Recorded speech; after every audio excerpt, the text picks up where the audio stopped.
नमस्कार विद्यार्थी मित्रांनो, उत्कर्ष करिअर इन्स्टिट्यूटच्या ऑनलाईन प्लॅटफॉर्मवर सर्वांचं पुन्हा एकदा मनापासून स्वागत आहे। विद्यार्थी मित्रांनो, जसं की आपल्या सर्वांना माहिती आहे, लवकरात लवकर 102 पदांची नागरी विभागासाठी अंगणवाडी पर्यवेक्षिका ही जी परीक्षा आहे त्याचे फॉर्म जवळपास आता येणारच आहेत आणि आपल्या सर्वांना माहिती आहे की 102 पदांची ही जाहिरात आहे। आपण त्यावर बरेचसे व्हिडिओ बनवलेले आहेत। त्याच पद्धतीने आजच्या व्हिडिओमध्ये आपल्याला काय बघायचं आहे की नेमकं फॉर्म कोण भरू शकतं, वयोमर्यादा काय आहे। बऱ्याच जणांचे कॉल मेसेज आलेत की सर वयोमर्यादा सांगा की नेमकं कोण फॉर्म भरू शकतं, त्या संबंधी आपण काय करणार आहोत, हा व्हिडिओ आज बनवणार आहोत। तुम्हाला काय करायचं, शेवटपर्यंत व्हिडिओ व्यवस्थित बघायचा आहे। आपण कोणत्या कॅटेगरीमध्ये येतो आणि कशा पद्धतीने आपण या फॉर्मसाठी इलिजिबल आहोत की नाही हे तुम्हाला यातून समजणार आहे। लक्षामध्ये चला तर आपण करूयात सुरुवातीला सर्वात महत्त्वाची गोष्ट लक्षात ठेवा, जसं की नवीन सिलेबस जो येण्याची शक्यता आहे, इथे लक्षामध्ये नवीन संभाव्य सिलेबस जो आहे त्यामध्ये आपण बघितलं असेल की तुम्हाला ICDS आहे, त्याचबरोबर पोषण अभियान आहे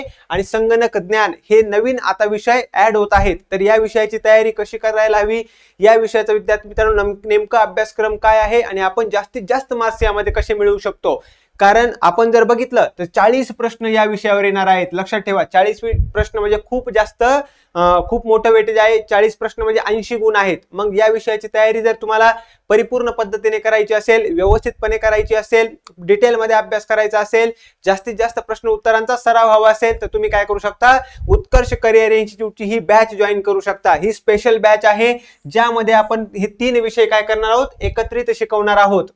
ICDS, पोषण अभियान आणि संगणक ज्ञान, नेमकं या विषयाचा सिलेबस काय आहे या संबंधी आपले वेगवेगळे व्हिडिओ येतच राहणार आहेत। परंतु ज्यांना पण व्यवस्थितपणे अभ्यास पूर्ण करायचा आहे, जास्तीत जास्त सराव करायचा आहे, तुम्ही ही बॅच काय करू शकता, जॉईन करू शकता। क्लिअर आहे। चलो आता जाऊयात आपण आपल्या महत्त्वाच्या टॉपिक कडे। जर आपण बघितलं मुख्य सेविका संवर्गासाठी कमाल आणि किमान वयोमर्यादा काय आहे हे आपल्याला बघायचं आहे। सर्वांना व्हिडिओ ऑडिओ सर्व क्लिअर असेल अशी अपेक्षा करतो। खुल्या प्रवर्गासाठी जर तुम्ही जनरल कॅटेगरीमध्ये असाल, जर तुम्ही खुल्या प्रवर्गामध्ये असाल तर तुम्ही फॉर्म भरण्यासाठी वयोमर्यादा किती आवश्यक आहे, लक्षात ठेवा 21 वर्षापेक्षा कमी वय नसावं। ज्यांचं वय हे म्हणजे कमीत कमी वय किती असावं, 21 वर्ष पूर्ण असावं, हे महत्त्वाचं लक्षात ठेवा। 21 वर्षाच्या खाली ज्यांचं वय असेल फॉर्म भरू शकत नाही। दुसरी महत्त्वाची गोष्ट, 38 वर्षापेक्षा जास्त वय नसावं।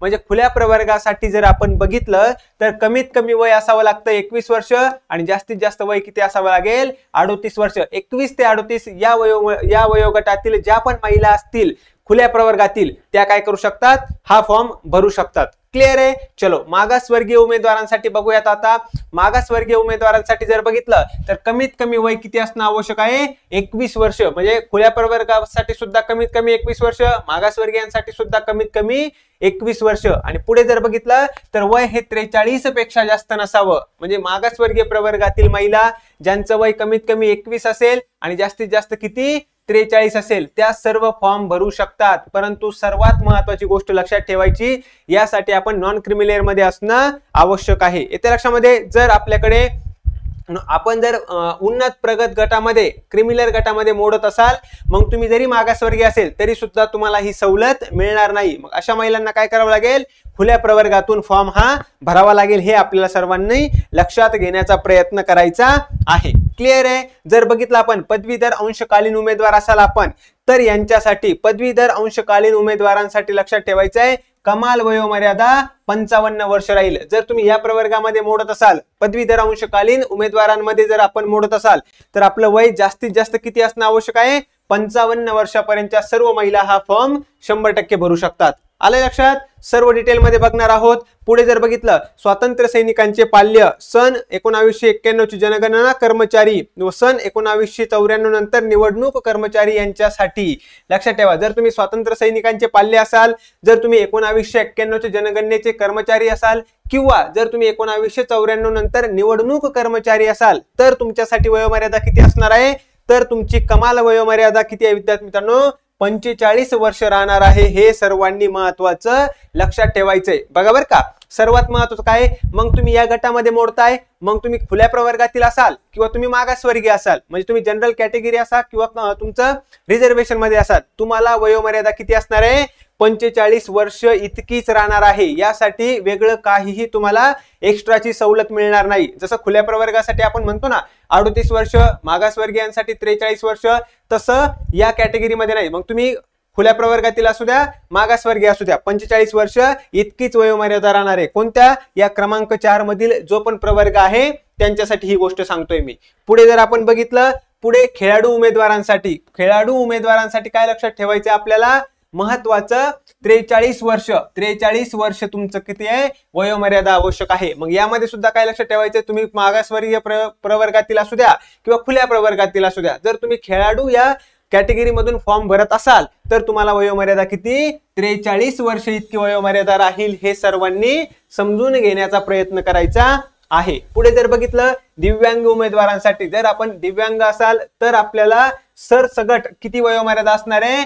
45 वर्ष. म्हणजे यामध्ये सुद्धा लक्षात ठेवायचं आहे, खुल्या प्रवर्गातील असू द्या किंवा आपण मग मागासवर्गीय प्रवर्गासाठी दिव्यांग मधून आरक्षणासाठी जर आपण फॉर्म भरत असाल तर आपल्याला वयोमर्यादा किती असणार आहे?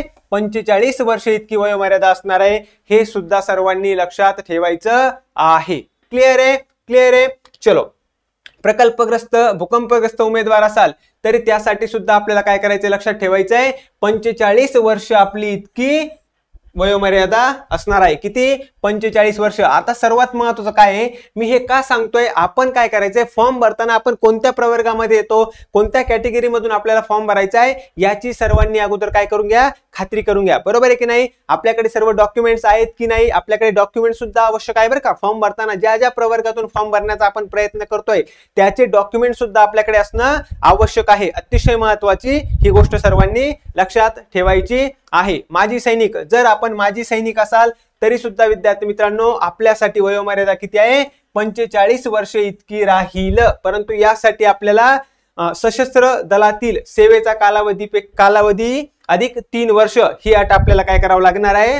पूर्ण करावी लागणार आहे. हे सुद्धा महत्वाचं लक्षात ठेवायचंय. फक्त तुम्ही महत्वाचं लक्षात काय घ्या, माजी सैनिक असाल तर 45 इतकी वयोमर्यादा तुम्हाला लक्षात ठेवायची आहे परीक्षेच्या दृष्टीने. समजलं? आणि जर अनाथ उमेदवार असेल विद्यार्थी मित्रांनो तर अनाथ आरक्षणासाठी अर्ज करणाऱ्या उमेदवारास अनुसूचित जाती या प्रवर्गासाठी निश्चित करण्यात आलेले परीक्षा शुल्क, किमान गुणवत्ता पात्रता आणि वयोमर्यादा. बघा, म्हणजे तुम्ही जर अनाथ प्रवर्गामधून फॉर्म भरत असाल तर आपल्यासाठी विद्यार्थी मित्रांनो पात्रता काय आहे? अनुसूचित जाती या प्रवर्गासाठी ज्या सर्व पात्रता आवश्यक आहेत त्याच तुम्हाला काय होणार आहेत?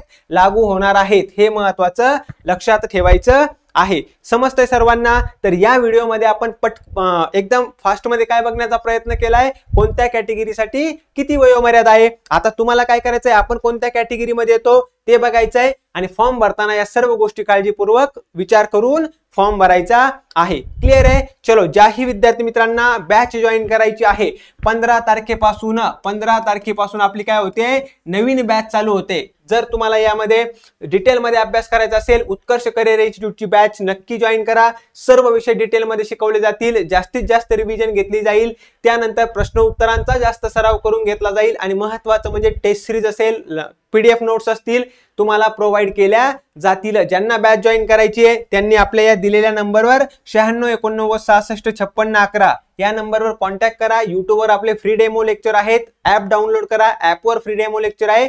त्यानंतर तुम्ही काय करू शकता? बॅच जॉईन करू शकता. लक्षात ठेवा, 1999 रुपये एवढी फी असणार आहे आपल्या या बॅचची. 6 महिने व्हॅलिडिटी असणार आहे. आलं लक्षात सर्वांना? जर मगाशी सांगितल्याप्रमाणे ज्यांना फक्त ICDS, पोषण अभियान आणि कम्प्युटर संगणकाची बॅच जॉईन करायची असेल ती सुद्धा सेपरेट बॅच जॉईन करू शकता. जर तुम्हाला सर्व विषय एकत्र हवे असतील तर तुम्ही ही बॅच जॉईन करू शकता. आलं लक्षात सर्वांना? तर महत्वाचं म्हणजे व्हिडिओ आवडला असेल तर लाईक करा, आपल्या सर्व विद्यार्थी मित्रांपर्यंत शेअर करा आणि चॅनलला देखील सर्वांनी नक्की सबस्क्राईब करायचं आहे. अशाच महत्वपूर्ण माहितीसाठी उत्कर्ष करिअर इन्स्टिट्यूट बरोबर जोडून राहा. क्लिअर आहे? थँक्यू. भेटूयात आपण अशाच महत्वपूर्ण पुढच्या व्हिडिओमध्ये. धन्यवाद.